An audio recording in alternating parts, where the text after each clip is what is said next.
Unit 10. Conflict. Recording 10.1.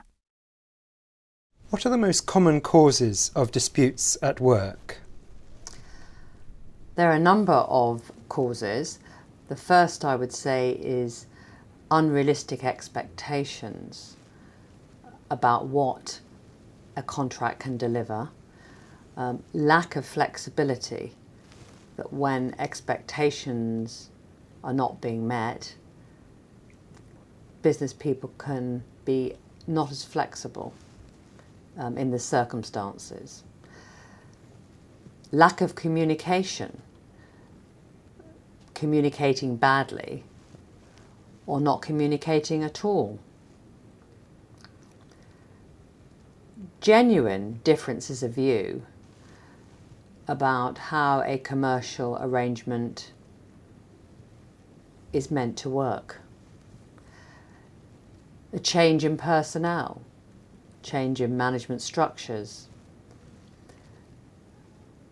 Simply a component in a piece of machinery failing.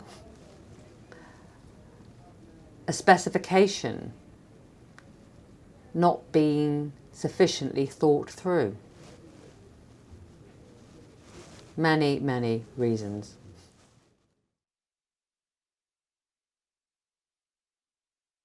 Recording 10.2. And how do you help to resolve such business disputes? As a mediator, I work with commercial parties in business disputes in a number of ways. Firstly, I will normally work for at least a day. I will set an agenda for the day. I will ensure that I get the personnel who have the ability to make the decision to get involved in the mediation process. I will ensure that we have a full and frank discussion with the parties in dispute about the issues as they understand them. I will ensure that I create an environment so that the parties are able to discuss difficult issues thoroughly,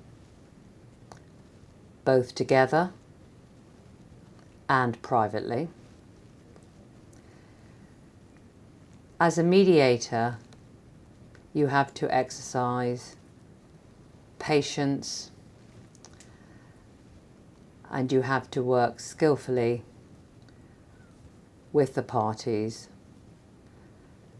to get a full understanding of not just the history, but particularly the benefits of resolving the dispute for the future. 3 elements: creating focus for a sufficient period of time, creating the right atmosphere for difficult conversations to take place, and making sure you have decision makers willing to grapple with the issues.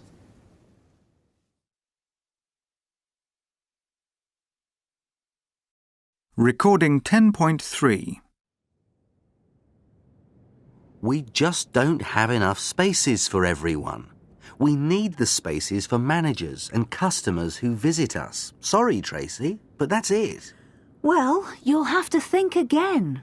Our staff arrive early. They need somewhere to park. Look, Tracy, I understand what you're saying, but it just isn't possible anymore. Well, that's a typical management attitude.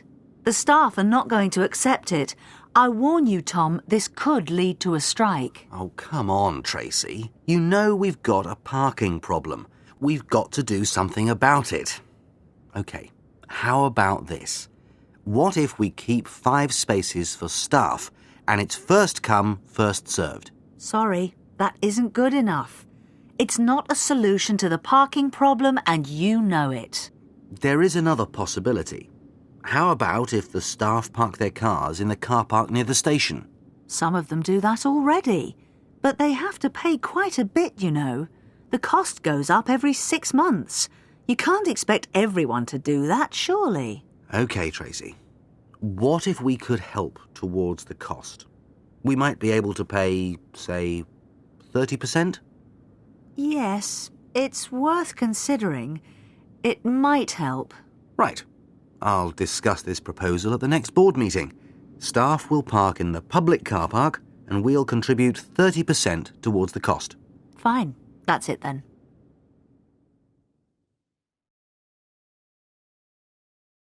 Recording 10.4. I've been thinking a lot recently, Todd. I think you probably know I'm not happy here at all, and I feel I've got to do something about it. Really? What exactly is the problem? I think you know it, Todd. Jacques let me down badly with that order. He just wouldn't make any effort for me. So we've lost the order. It means I don't get the commission, and it'll also affect my bonus. Olivier, you must understand, you can't promise a customer that will deliver in 3 weeks. It's a busy time at the moment. Jacques working under a lot of pressure. Maybe, but let's face it. Jacques' no good as a production manager. He can't deal with pressure. He just says, sorry, I can't help. But it's not just Jacques. Oh, yes? Well, to be honest, I am not happy with the way you run the department. I'm listening. The trouble with you is you always want to know where I am every second of the day. You give me no space. You want to control me all the time. How can I meet my sales targets if I have to spend all the time writing reports, answering your telephone messages, and attending meetings? I've got to be out there selling 24 hours a day. Maybe. But you can't just do what you like, when you like, Olivier. Discipline is important. Discipline. Control. Look, I've had enough. I've given everything to this company, but no one cares. So I've decided to resign. You'll get my letter in the morning, and I'll send a copy to Charles. He won't be pleased, I'm sure. We've been friends for years. But I just can't work with you, Todd. There's no other solution.